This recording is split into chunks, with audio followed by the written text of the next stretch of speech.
Una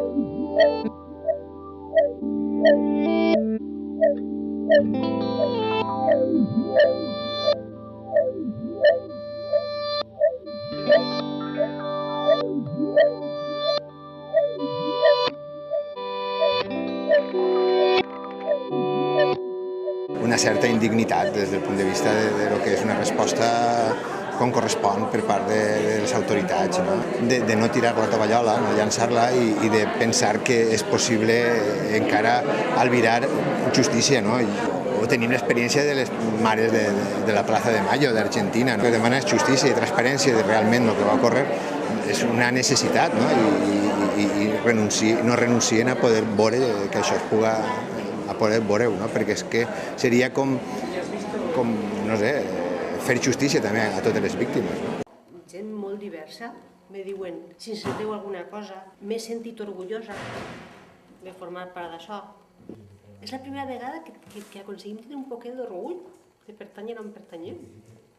També tota la cosa aquesta de la relació del teatre en la realitat i de això que te dia, de l'època de la transició i com tot el teatre polític va quedar com tildat de pamflet i d'una cosa que no era artística i que no se podia fer. I per no caure en això ens hem anat molt lluny. Ens hem anat a propostes molt estètiques, ens hem anat molt lluny.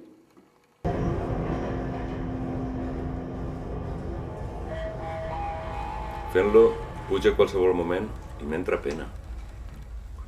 Entra molta pena, que em dóna molta llàstima. I també veig que el teatre, també si fa temps que no es fa teatre així, que és necessari. El teatre estava prou acomodat i això ha sigut un toc d'atenció un poc. Perquè va vendre en els circuits, s'ha de fer això perquè funcioni, perquè la gent del circuit es agrada i tot estava com ensabonet, no? I el teatre té que fer aquestes coses. I crec que és molt saludable i que hauríem de fer-ho més. Plantejar-se coses, qüestionar coses, arriesgar-se en coses, investigar. Dígame, ¿quién es el culpable? O deje de llorar. O no haberme dado conversación. Porque no es humano ver el sufrimiento de las personas y no hacer nada. Me va a decir lo que pasó.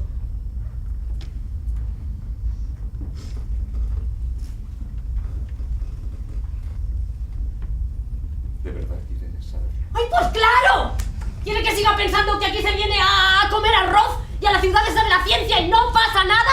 Que pase lo que pase es como si no pasase nada y que uno puede llorar y nada cambia a su alrededor. ¿De verdad cree que las personas somos así? Le tengo que contestar yo. ¡Pues claro! ¡Me tiene que contestar usted! ¡Usted llora! ¡Usted contesta! ¡Conteste! Té que arribar un dia en què això se puga fer tranquil·lament. Tu pugues fer espectacles crítics i saber que vas a fer bolos per ahir, o no, si està bé l'espectacle aniran, si no està bé no aniran.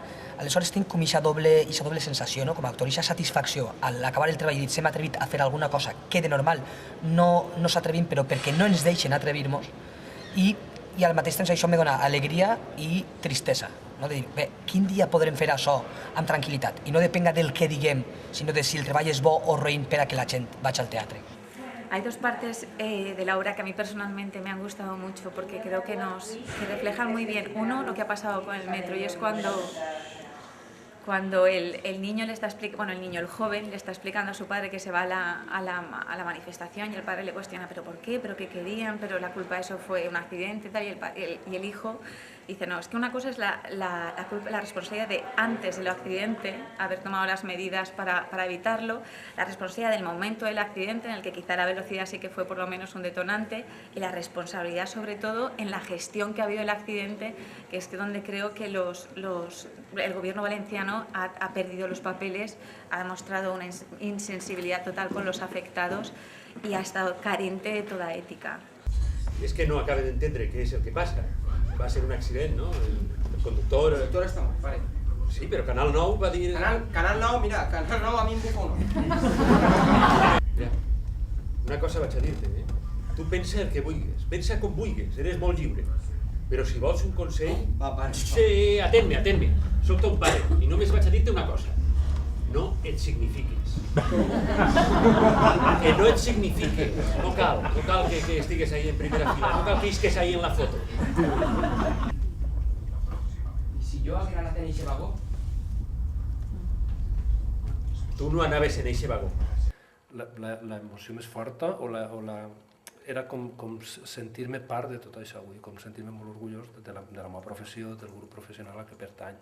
Sobretot perquè venim d'una època que es manté encara, per suposat, on tot era molt complicat, vull dir, tots els estaments polítics es maltracten, tots estem intentant reivindicar una manera de ser i de funcionar que no hi ha manera, i de sobte també moltes vegades entres en aquesta cosa del desaliento, de pensar que estem desmotivats, que ningú té la capacitat de fer res, ni de lluitar contra tot això, i de sobte veure que sí que tots serem capaços, i ho fem d'una manera com tan emotiva, tan sentida, tan autèntica i tan verdadera, a mi em va emocionar molt, com sentiré molt orgullós de dir, uf, i jo he participat d'això, encara que siga. Carles, has ficat una imatge del president. Ja, com sempre. Carles, una imatge incòmoda que no pots ficar-la, hòstia. Perquè no hi ha confiança, ho acabes de dir. Perquè és una qüestió d'estil. Que sembla mentira... Tots estos anys he sabut autocensurar-me, com fan tots, com fas tu. Però amb aquesta història, César, per l'amor de Déu, que han mort 43 persones.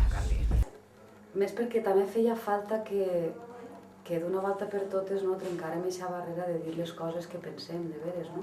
I que n'hi hagueren autors que han posat en paraules tots aquests sentiments, ¿no? No oye rugir el metro bajo nuestros pies. Pero si por aquí no pasa ninguna línea de metro. Es una línea nueva que nace en la estación de Jesús y muere en el mismísimo infierno. Siento raíles sustituyendo mis venas. Vagones en llamas se hacen pasar por mi sangre. No caigas en la trampa de la culpa. No fuiste tú responsable de nada. Oigo las voces que piden mi cabeza. No las escuches. Aunque les lances el mayor veneno que solo tu bilis de bruja negra es capaz de generar, no cejará nunca ese odio espeluznante que me ciega. No dudes. ¿Y cómo no dudar? Tengo tatuada la palabra fracaso en las palmas de las manos. ¡Fracaso! ¡Fracaso! ¡Fracaso! ¡Malditas hienas! ¡Fieras de esa España perdedora! ¡Fantasmas de fosas abiertas que piden la revancha cuando ya fueron vencidos! ¡Fueron vencidos! Me divorcio. ¿Serías capaz? Por supuesto. Las tres lo tenemos pactado. ¡Oh, malditas brujas! Si no cumples, yo te echo de casa. Rita te tira del partido y tu madre te deja sin herencia. ¡Oh, destino miserable! Nothing's gonna be distorting the reality. Truly you will see lies became a victory. All your wishes came true. You will come back to me.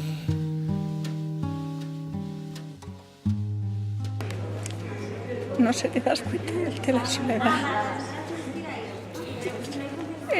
La inercia te hacía seguir, pero parece que me iba frenando. Y también me gusta mucho, y creo que representa mucho el estado de los miembros de la asociación, la mujer que va buscando la esperanza y dice que puede que nos la hayan robado, pero no la hemos perdido, ¿no? Y creo que eso, que no la hemos perdido al menos totalmente, y gestos como estos pues nos ayudan a devolverla, como esta obra de teatro. Y allí por fin sonrío abiertamente, pues descubro que aunque quizá me la robasen, jamás perdí la esperanza.